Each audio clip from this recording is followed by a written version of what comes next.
श्रीरामभद्राय नमः। श्री सीतारामाय नमः। अंतर्यामी राम सकोच सप्रेम कृपायतन चली करिय विचार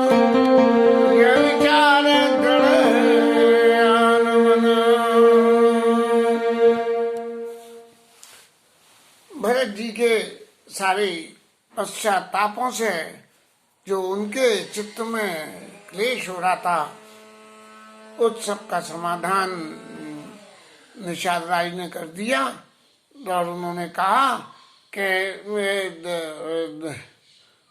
विधिबाम की करनी कठिन जी मातु की नी बावरी ते रात पुण्य पुण्य करें प्रभु सादर सराहनी तुलसी न तुम सो राम प्रीतम कहत हो सो किए और नाम मंगल जाने अपने आनी धीरज ये परिणाम में मंगल ही मंगल होगा, ऐसा समझ के आप अपने हृदय में धीरज धारण करिए। और इन बातों को सुन के भरत जी के हृदय में बड़ा संतोष आ गया। जीवन में जब हमारे ऊपर में कोई विशेष विपत्तियां आती हो, विशेष प्रकार की कोई चिंता होती हो और कोई हमारे मन के माफिक बात कह दे तो कितना शकून होता है। इसीलिए विपत्ति के वक्त में किसी के भी संग में अरे तुम्हें तो ये करना चाहिए था, तुम तो पागल हो, तुम्हें जी मत करो, तुमने जी क्यों कर दिया, तुमने ऐसी बात कभी नहीं कहे। हमेशा उसके मनोबल को बढ़ाने वाली बात कहे। लोग बाग जो है घर में छोटे छोटे बच्चे खेलते हैं, जरा सा बच्चा गिर गया, हो गिर गया, अरे लग गई, अरे बिल्कुल ऐसा न करे। और ऐसा करने के बजाय बच्चे से कहे नहीं उठो, कुछ नहीं लगी, तो बच्चों का मनोबल बढ़ जाता है। ऐसे ये व्यवहारिक जीवन में जब कोई विपत्ति आवे और हम किसी के संग संवेदना प्रकट करने जावे तो संवेदना में ऐसी बातें न कहें जिससे निराशा जीवन में हाथ लगे। सका बचन सुनि और धरे धीरा और बास चले सुमिरत रघुवीरा। बस सखा की इन बातों को सुन के और हृदय में बड़ा धैर्य धारण हो गया और भगवान राम का स्मरण करते हुए अपने स्थान को गंगा किनारे जहाँ सिया राम लखन ने से सोए स्थान से अपने जहाँ विश्राम करना था वहाँ चल दिए। और उसके बाद जब लोगों को ये पता लगी कि यहाँ ऐसा स्थान है तो सब लोग उसके दर्शन करने के लिए चल दिए। और इसके बाद रात को विश्राम करके सुबह निषाद राज ने इतनी सारी नावें लगा दी कि सारी फौज की फौज पार हो गई। अब ये तो पता नहीं कि घोड़े रथ हाथी जो संग में थे वो कहाँ गए, वो भी पार उतरे कि वो इधर ही रुक गए, ये नहीं मालूम पड़ा। क्योंकि गोस्वामी जी ने उस चरित्र को कोई ध्यान नहीं दिया जो उनके संग में चल रहे थे, रथ घोड़े हाथी, इनको तो किसी को ध्यान नहीं करा। बल्कि भरत जी की जो यात्रा थी उसी भरत जी की यात्रा का वर्णन उन्होंने समावेश किया है। प्रातः क्रिया करिमा तो पद बंदी गुरे सिरनाय आगे कीन निषाद गन दीने कटक चलाई। और माता की वंदना करके, गुरु जी के चरणों की वंदना करके और निषाद राज को आगे करके और दीनेऊ कटक चलाए। कटक शब्द का अर्थ तो सेना से होता है।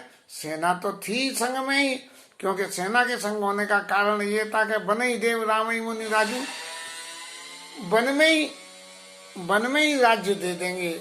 और जब राजा को राज्य दिया जाता है तो उन्हें सलामी दी जाती है, तो सलामी के लिए सेना संग में गई थी। बन ही देव मुनि राम ही राजू, ऐसा करके सेना संग में आगे किए निषादगण दीने कटक चलाए। क्योंकि निषाद के जो आदमी थे उन्हें तो सब रास्ता मालूम थी कि भगवान कहाँ है, तो वहां से चल दिए। क्यों निषाद नाथ अगुवाई मात पाल की सकल चलाई। और माताओं को तो फिर भी पालकी में बिठा के रखा गया और साथ बुलाई भाई लग दूना विप्रन सहित गवन गुरु कीना।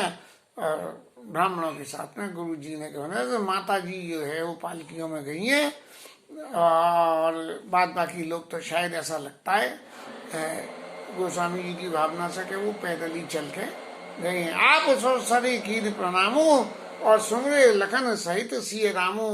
जब ऐसा हो गया गंगा पार हो गया फिर गंगा जी को भरत जी ने प्रणाम करा और करके और फिर चल दिए। गबने भरत पया नहीं पाए कोतल संग जाई डुरियाए। इसका मतलब घोड़ा भी जो है गए पार, गंगा पार घोड़े तो गए हैं, तो जो कोतल होते हैं जो घोड़ों को रखते हैं वो सब भरत जी आज पैदल चल के आए हैं और सब उनके संग बंधे हुए जो घोड़े पे चलने वाले हैं वो भी चल रहे हैं। और ऐसा देख के कहीं सुसेवक बारही वारा कि जी भरत जी पैदल चल रहे हैं तो सबको चलना पड़ा है। हो ही ना तस्वारा, आप जो है घोड़े के ऊपर में सवार हुए। अरे मिक्सी चल रही है सही, लेकिन भरत जी की जो सिद्धांत है वो तो कुछ और ही है। भरत जी के सिद्धांत में ये है कि जिन स्थिति में भगवान राम वन में गए हैं हमें भी उनके पास उसी स्थिति में जाना चाहिए। ये प्रेम की परिभाषा के अंतर्गत है। और प्रेम नहीं है तो जिसे जाना था उनके भाग्य था वो तो पैदल चले गए, तुम तो फर्स्ट क्लास में आराम से चलो बैठ के।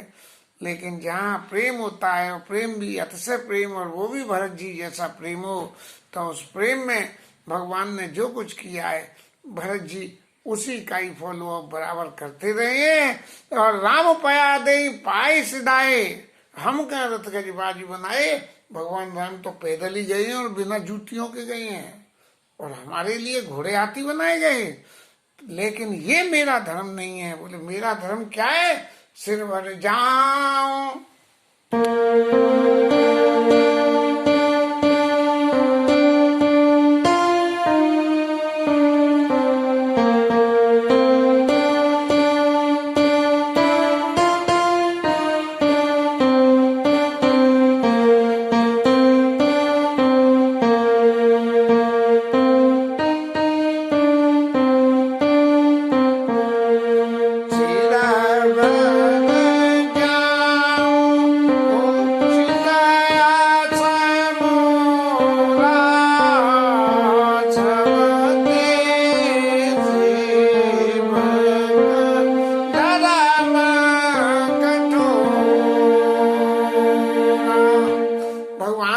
पैरों से चल के गए हैं तो मुझे तो सिर के बूते चल के जाना चाहिए था, क्योंकि सेवक का धर्म तो सबसे कठिन होता है। स्वामी जिन परिस्थितियों से गुजरे सेवक को उन परिस्थितियों से एक कदम नीचे ही रहना पड़ता है। देख भरत गति सुन मृदवानी सब सेवक गन गरई गलानी। सारे सेवक लोग कहते हैं कि देखो हम तो कैसे कैसे जो है अपने मालिक की सेवा करने में अपना हित को देखते हैं, लेकिन ये जो है सेवक का फर्ज निभाते हुए किस तरह से जीवन में संयम अपने ऊपर बरत रहे हैं। भरत तीसरे पर कहाँ कीन प्रवेश प्रयाग कहत राम सिय उमगी उमगी अनुराग। अब प्रयागराज में भरत जी ने जो है तीसरे पैर में 6 से 9, 9 से 12 और 12 से 3 के बीच में तीसरे पैर का कीन प्रवेश प्रयाग कहते राम सिंह उमगी उमगी अनुराग। हृदय में बार बार भगवान के नाम को जैसे ही कहते हैं कि राम, तो राम कहते ही हृदय में ऐसा अनुराग मिलता है कि पाते हैं परम विश्राम। राम कहो आराम मिलेगा और कृष्ण कहो कुछ और भी मिलेगा। ऐसी परिस्थितियों में राम राम कहते कहते भगवान भरत जी अपने हृदय में उत्साह का वर्धन करते हुए चल रहे हैं। और जल का जल कता पायन कैसे पंकज को कहन जैसे। पैदल चलते चलते उनके पैरों में छाले पड़ गए हैं। छाले कैसे लग रहे हैं, जैसे कमल के पत्ते के ऊपर ओस की बूंदें जो पड़ती हैं तो मोती की तरह से चमकती हैं, ऐसे उनके तलुओं में जो है वो छाले उनके चमक रहे हैं। इस तरह से सब लोग देख देख के भरत जी के इस स्वभाव को देख देख के इतने प्रभावित हैं कि सब लोग ऐसा सोचने लगे कि भरत जी जो कहते हैं वही करने में भलाई है। और भरत जी प्रयागराज में आके और संगम के ऊपर में जहाँ गंगा और यमुना की धारें दोनों, एक तरफ से नीली गंगा, नीली जमुना और सफेद गंगा हमने दर्शन किए हैं वहाँ। लेकिन जमुना के जो वास्तविक दर्शन है वो भी हमने किए थे। अब आज तो वो शायद दर्शन नहीं है, अब तो बहुत बरस हो गए हुए। लेकिन बिल्कुल नीला कांच सा पानी और सफेद गंगा जी का पानी, ऐसी परिस्थिति में देखत श्यामला धवल लो रे, पुलक शरीर बरत कर जोरे। ये नीली और सफेद रंग के पानी की जो धाराओं को तो देख के, जो धारे दोनों धारें आपस में मिलके जा रही हैं, इनका दर्शन करके सीता जी और राम जी का स्मरण हो आया कि नील वर्ण के भगवान राम और गौर वर्ण की हमारी सीता मैया, ये इन दोनों का समागम संगम पर हो रहा है। और बिल्कुल उन्हें प्रत्यक्ष में गंगा और यमुना में सीता जी और राम जी के दर्शन हो रहे हैं। और ऐसा देख के जो उनके चित्त में ये विचार आया कि देखत श्यामला धवल लो रे, और पुलक शरीर बरत गरजो रे। गंगा जी की नीली और सफेद धाराओं को देख के ऐसा पुलकायमान हो गया। राम के जी के दर्शन हो गए और राम जी सीता जी के, और पुलकायमान हो के भरत जी अपने हाथों को जोड़ के और क्या कह रहे हैं उनसे, सकल काम प्रदति रत राऊ, वेद विदित जग प्रगट प्रभाव। हे तीर्थराज, आप सबकी इच्छाओं को पूर्ति करने वाले हो और वेदों में आपका प्रभाव तो स्पष्ट रूप से है। लेकिन मैं अब क्या चाहता हूँ, बोले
क्षत्रिय हूँ और क्षत्रिय होने के नाते क्षत्रिय कभी भीख नहीं मांगते हैं।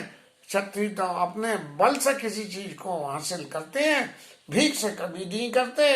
लेकिन मैं अपने इस बल रूपी विद्या को छोड़ के और भीख रूपी विद्या को अपना के, हे तीर्थराज, आपसे मैं ये भीख मांगता हूँ अपने धर्म को छोड़ के। और अगर आप ये मेरे से पूछो कि तुम भीख क्यों मांग रहे हो, तो आरत का न कराई कुकर। आज व्यक्ति क्या गलत काम नहीं कर सकता है, सब कुछ कर सकता है।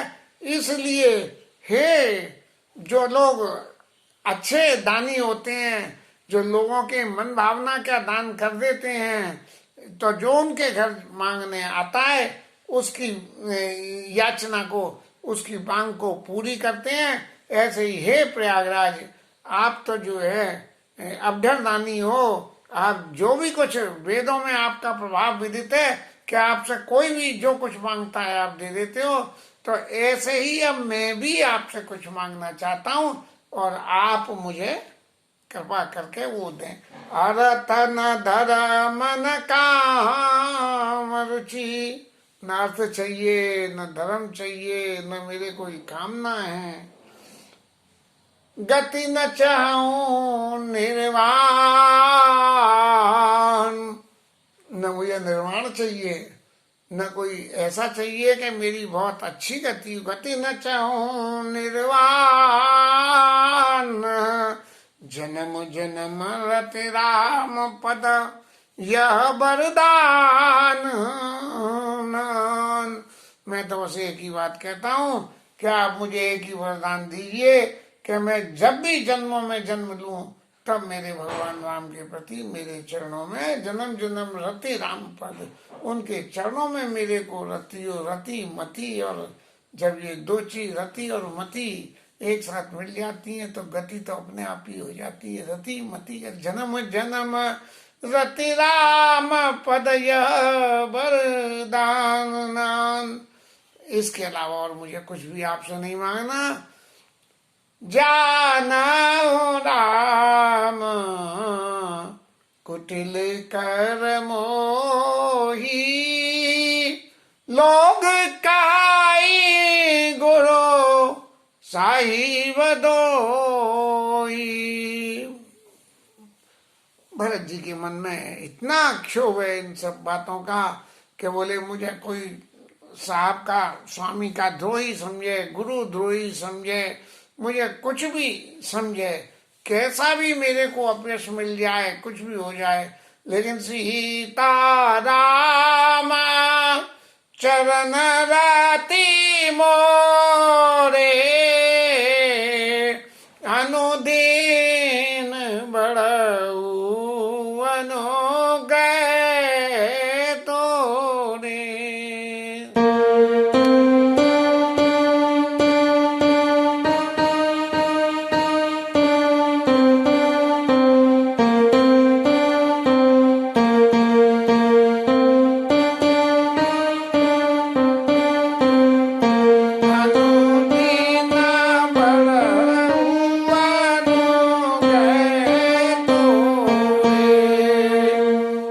सीता जी रामचंद्र जी के चरणों में चाहे मुझे कितना अपयश मिले, कितने भी दुख मेरे को सहने पड़े, लेकिन भगवान राम और सीता जी के चरणों में मेरी प्रीति नित्य बढ़ती रहे।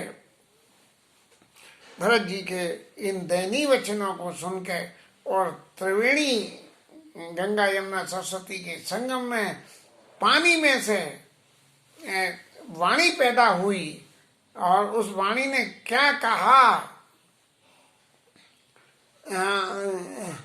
भरत वचन सुने मांजत बेनी,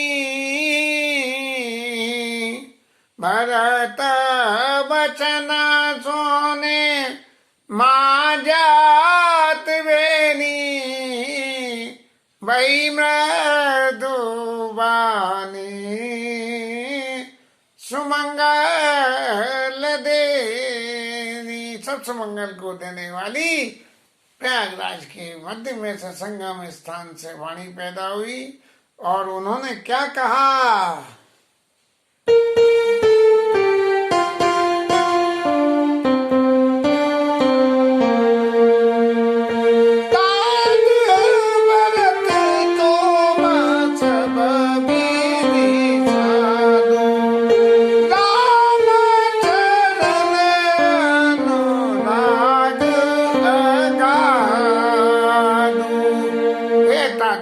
आप सब तरह से साधु हो और भगवान राम के चरणों में आपका अगाध प्रेम है, ऐसा प्रेम के जिस प्रेम की कोई सीमा नहीं है।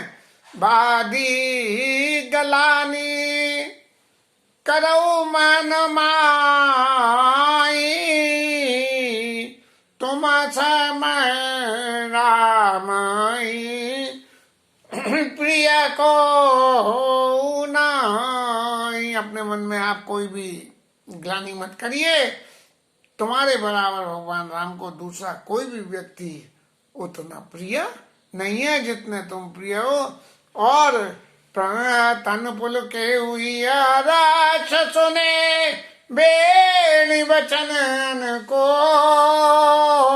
भरत धन्य कही धन्य सुर हर्षित बरसहीं फूल। देवता लोग इनकी वेणी की त्रिवेणी में से जो वाणी हुई है उसको सुन के भरत जी के हृदय में अत्यंत संतोष और सुख हुआ है। और देवता कह रहे हैं भरत जी धन्य हो, भरत जी धन्य हो, भरत जी धन्य हो। ये हमारे देवता भी बड़े विचित्र देवता हैं। भरत जी इतनी ग्लानि कर रहे हैं, ये जय जैसी बातों पे आकाशवाणी कर देते हैं, लेकिन इन्होंने बिल्कुल आकाशवाणी नहीं करी कि भरत जी आप धन्य हैं, राम जी के चरणों में आपका प्रेम है। लेकिन जब संगम पे गंगा यमुना ने मिलके जो है प्रयागराज में जब ये जल से वाणी हुई है, तब कह रहे हैं कि भरत धन्य कई धन्य सुर हर्षित बरसहीं फूल, तब फूल बरसा रहे हैं। ये अति सम्मानी व्यक्तियों के चरित्र में इसको हम दोष के या स्वभाव के, ये दो अलग अलग बातें होती हैं। ये सहजी स्वभाव होता है कि जब मान्यता मिल जाए तो मान्यता मिलने के बाद में आप स्वार्थ सिद्धि करना शुरू कर दीजिए, अपने स्वार्थ के लिए सब काम करिए। प्रमुदित तीरथ राज निवासी बेका नसबट गई उदासी। ये जितने लोग वहाँ प्रयागराज में बस रहे हैं, सब लोगों ने इन चरित्रों को जिस किसी ने भी देखा तो ये सब देख देख के सब बड़े खुश हो रहे हैं और सब मन में कहने लगे कि भरत जी का स्नेह तो बिल्कुल सच्चा है। और सुनत राम गुण ग्राम सुहाए, भरद्वाज मुनि बर पैया।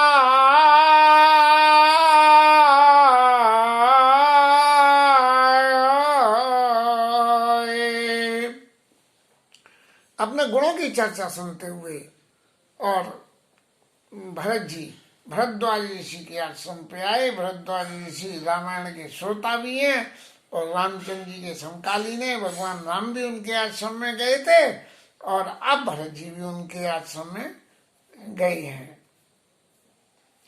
दंड प्रणाम करत मुनि देखे, मुहूर्त मंत्र भाग्य निज लेखे। क्योंकि भरद्वाज जी राम जी के समकालीन है और सिद्ध पुरुष हैं, तो वो तो सब लीला को जानते थे। अब राम जी के दर्शन हो गए, अब भरत जी उन्हें मनाने जा रहे हैं। भगवान की ये लीला है, इस सारी लीला का दर्शन करके जो उनके मन में सुख हो रहा है, मूर्त मंत्र भाग्य निजी लिखे, ऐसा देखे कि भगवान राम के प्रेम की मूर्ति भरत जी मेरे आश्रम में आई है, तो इससे बड़ा और क्या भाग्य होता है। ढाई उठाई लाई उरली ने, और भाग के और भरत जी को उठा के हृदय से लगा लिया और दीन आशीष करतारत की ने, और फिर उनको आशीर्वाद करा। कैसे करा कि आसन दीना नाई सिर बैठे, पहले सबसे पहले आसन दिया और भरत जी ऐसे संकोच से सिर झुका के बैठ गए जैसे भाग के कोई घर में घुसना चाहे, घर में घुस कर चुपचाप कोने में दुबक जाए। ऐसे भरत जी के आसन पर बैठ के और ग्लानि के मारे सिर झुका के ही भरत जी बैठ गए। मुनि पूछ कछो यह बड़ा सोचो, और बोले लख ऋषि सहज सकोचू। अब मन में ये बड़ी बात आई कि ये ऋषि के यहाँ आश्रम में आए, राम जी यहाँ योग हो के गए हैं। अब ऋषि पूछेंगे कि भैया ये सबरा उद्यम कैसे हुआ और इस उद्यम के होने के पीछे, सारी क्रियाकलापों के पीछे क्या बात है और क्या नहीं है। तो ये मैं इसे क्या जवाब दूंगा। यद्यपि मैं किसी भी तरह से इसमें लिप्त नहीं हूँ, लेकिन फिर मुझे अपने गुणों की चर्चा करनी पड़ेगी। ये बताने के लिए कि मैं इसमें लिप्त नहीं हूँ, तो अपने गुणों की चर्चा करनी पड़ेगी। और संत के लिए तो अपने गुणों का व्याख्यान अपने मुंह से करना ये सबसे ज्यादा कठिन और तकलीफ देह होता है। वो सकोचू मुनि पूछब मैं नहीं नहीं नहीं बोले ऋषि कि सही सकोचू। और भरद्वाज ऋषि जो है उनके उस संकोच को पहचान गए, क्योंकि करतल गति आमलक समान है, हाथ पे रखे हुए आमले की समान चारों तरफ से सारी तीनों डायमेंशंस दिखती है। ऐसे ऋषि समझ गए और उन्होंने कहा सुनाओ भरत हम सब सुधि पाई। भरत जी महाराज, हमने सभी खबर मिल गई है, आप कोई चिंता मत करो, हम आपसे कुछ भी नहीं पूछेंगे। और विधि कर तब पर कछु ना बसाई। विधाता की जो लीला है उसके ऊपर किसी का बस थोड़ी चला है, आप अपने मन में ग्लानि मत करो। उसी लीला में एक पात्र आप हो, उसी लीला में हमें, उसी लीला में राम जी, लक्ष्मण जी और सीता जी हैं। ये भगवान की लीला है और इस लीला के बारे में तुम कुछ भी तुम गलानी जी जनी करो। अपने मन में गलानी बिल्कुल मत करो। माता जी की करतूत को समझ के आप ये समझ रहे हो कि आपकी माँ दोषी है, माँ भी दोषी नहीं है। तो बोले दोषी कौन है? और तात कह कई दोष नहीं, कह कई को भी दोष नहीं है। क्यों नहीं है? कि गई गिरा मती धूत। बोले सरस्वती उनकी बुद्धि फिर गई, देवताओं की सलाह से ये सब काम हुआ है। इसलिए आप अपने न माँ को भला बुरा समझो न। सारे पत्ते भरद्वाज ऋषि ने भरत जी को खोल के दिखा दिए कि महाराज आप ग्लानि मत करो।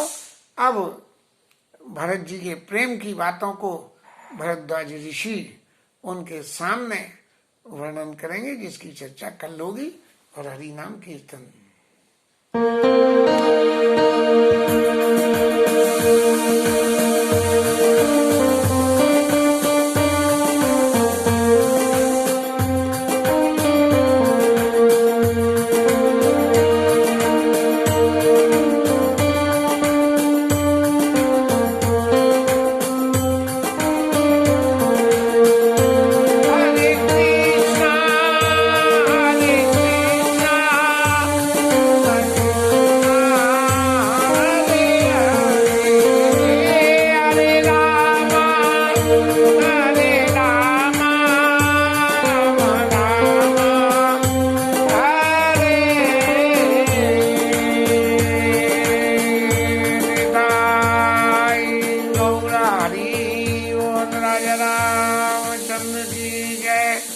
पवन सुत हनुमान की जय, उमापति महादेव की जय, श्री राज धरण की जय।